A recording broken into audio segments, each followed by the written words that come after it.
Hey y'all, hey, it's JJ Conway. Welcome to Building Wealth Together, where our goal is to help you walk in abundance and leave a legacy. It's Juice with JJ. This is where I keep you informed about scams, financial controversies, and money shenanigans so you can keep your cash flow out of their pockets and funding your dreams. Let's get into it.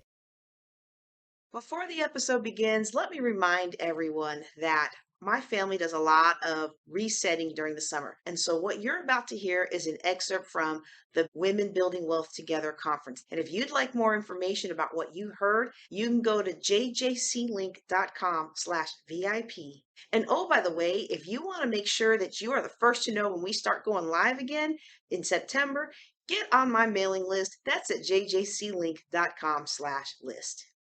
Now let's get into the show.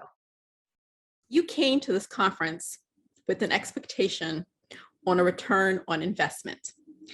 You're investing your time, even if you didn't invest any money, there's something you expected to get from this conference. But what if you came and you found out all of a sudden this conference was not about building wealth, it was about basket weaving? That would be a really poor return on investment. Or imagine going into a dealership and getting your dream car custom made, that Maserati, and you drive off the lot and it starts sputtering just 2 miles down the block and shuts off. Not a very good return on investment. So we have expectations when we invest in something, whether it be our money or our time, and we expect to get a good ROI on that investment. But how often do you look at your health as an investment and something to expect to get a good return on in your life?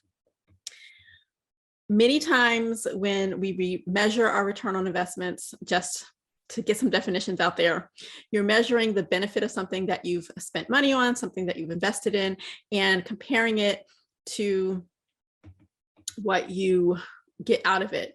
Whether that be profitability or just enjoyment, pure enjoyment.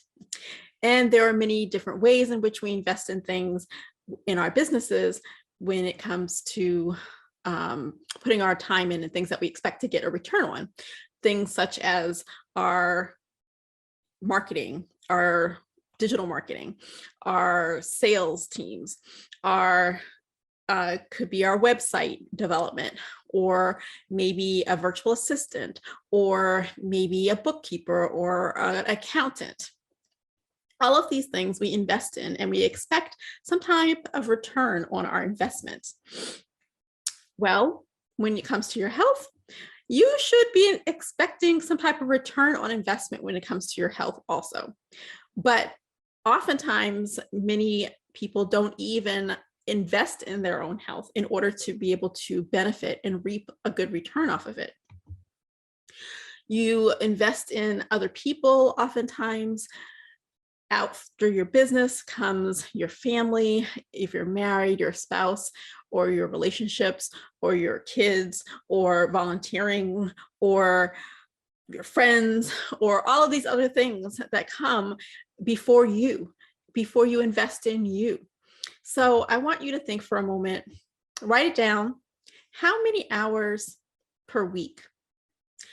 How many minutes per day? How many months per year? What is the amount of time, funds, resources, anything that you put into investing in yourself? So just pause for a minute and write that down.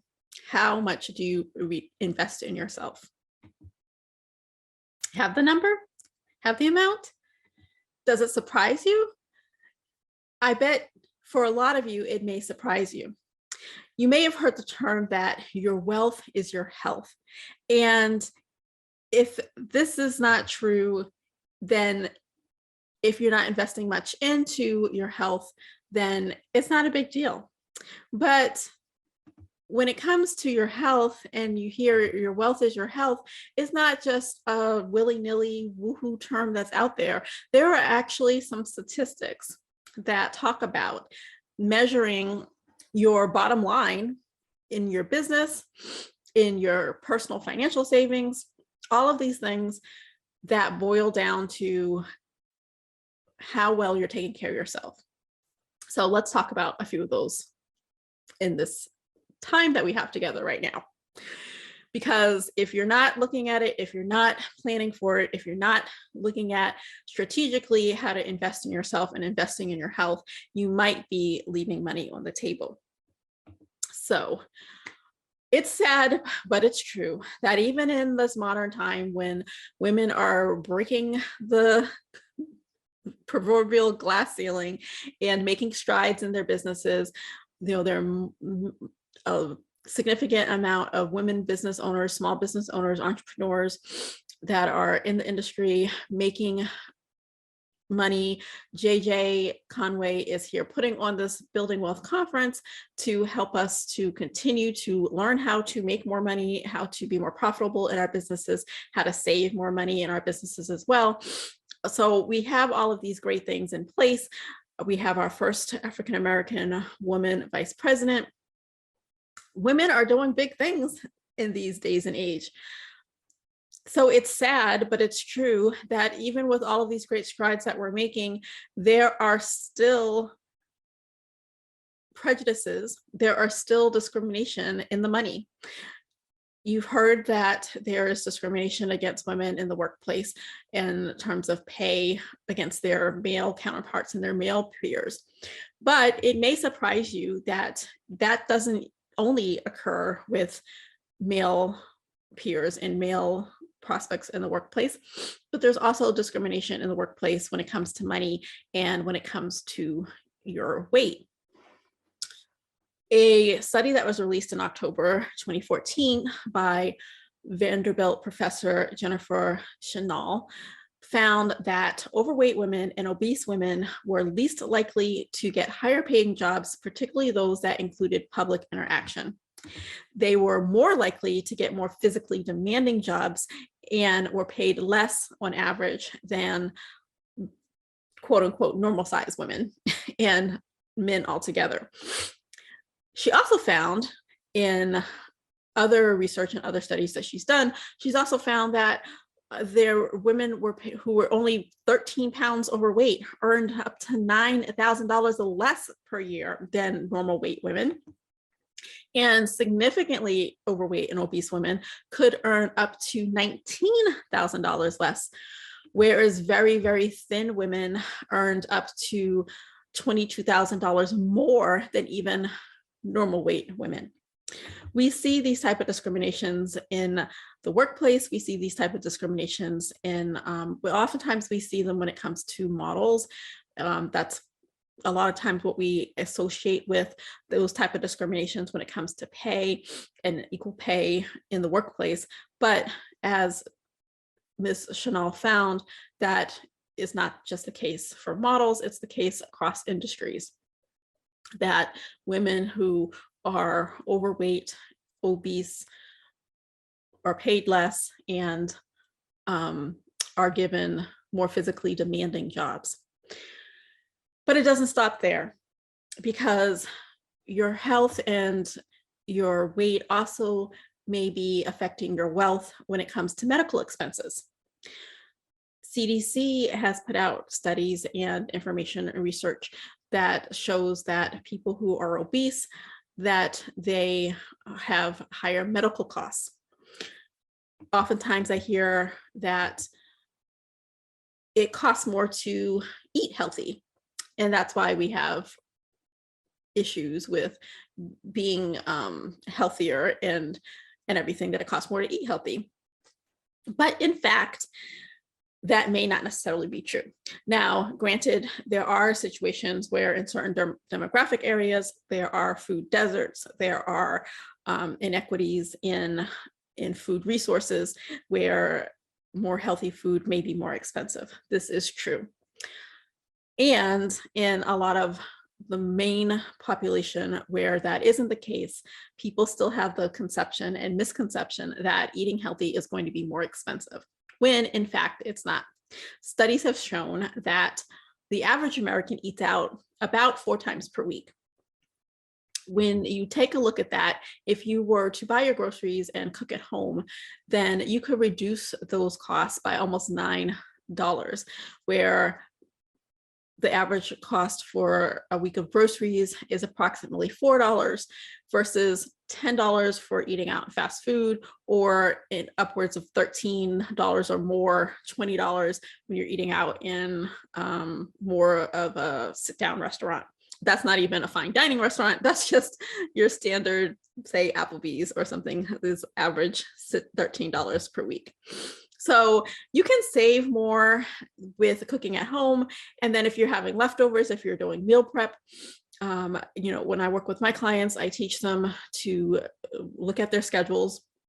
We're all busy professionals, and we want to look at our schedules and plan in those times to be able to go grocery shopping, do your meal prep, freeze your meals. That way you have more access to quicker meals throughout the week. And that's also saving you more money. And in most cases, it's also reducing your intake and could even lead to greater weight loss if that is your goal for your health, because you have more control over the ingredients in your food. So I know some people might be thinking, well, I'm a foodie, I like to eat out, or that's what I do for date nights and things, we go out to eat, and that's fine. I'm not saying to totally eliminate going out to eat. What I'm saying is to be more aware of how you are spending your funds, how much funds you're spending when you're going out to eat, and how often you're doing it. Because even just reducing it to cooking at home twice a week, you may be able to save upwards of $1,000 per year. And that is extra money that you can use to invest, that you can use to set aside for a nice vacation, that you can use to set aside for a project in your home. So when you're looking to find wealth and you're looking to increase your wealth, then some of those things that you might not typically look at when you're looking at your expenses when it comes to your overall health may make a big difference. So I mentioned that overweight and obese people tend to pay more for their medical expenses as well. So these type of things that you put into place when you're cooking more healthy at home can help to reduce that as well when you're looking at your overall health, and you may be able to decrease your expenses because, again, they often pay more for disability insurance, health insurance, long-term care insurance. A study was done by the Rand Corporation and it found that obese people spend about 36% more on health insurance and about 77% more on medications. And it doesn't even stop with medications. It also extends to clothing. So there are all these little expenditures that we don't even think about when we're planning out our finances, when we're planning out our budgets, when we're planning out our expenses, that may make a difference in our wealth, because big and tall clothing, plus size clothing can cost on average anywhere 10 to 15% more than regular size clothing. So all of these things are things to take a look at when you're planning out your financial goals. Most of the time people that they sit down, I know I used to do this, I would sit down, I would do my budget, I would look at, okay, yes, I have groceries, yes, I have, I might put in some expense for clothing, but it hadn't even dawned on me that, maybe plus size clothing was more expensive than regular clothing. And I never looked at, at the time when I was significantly overweight and was going upwards into plus size clothing, I never paid attention to, okay, this costs more than if I were shopping at a different type of store, in a different type of section of the departments. Most people don't compare those type of prices. So those are something to look at when you're planning out and you're looking at planning for your wealth and how much you want to save for the future, for future projects, for your retirement. Then don't forget to look at how your health impacts those things. So when we think of ROI, we often think of the numbers. So we think about our weight, we think about the number on the scale when it comes to our health. We think about, like I mentioned, the medical expenses, we think about the groceries and things like that. But there are other ways to invest in your health as well that have nothing to do with numbers, have nothing to do with counting or anything like that. Albert Einstein says that not everything that counts can be counted, and not everything that is counted counts. So when you're looking at your return on your investment, be careful not to only look at the numbers and to look at how your health is impacted in other ways and how you can get a return on investment in your health in other ways.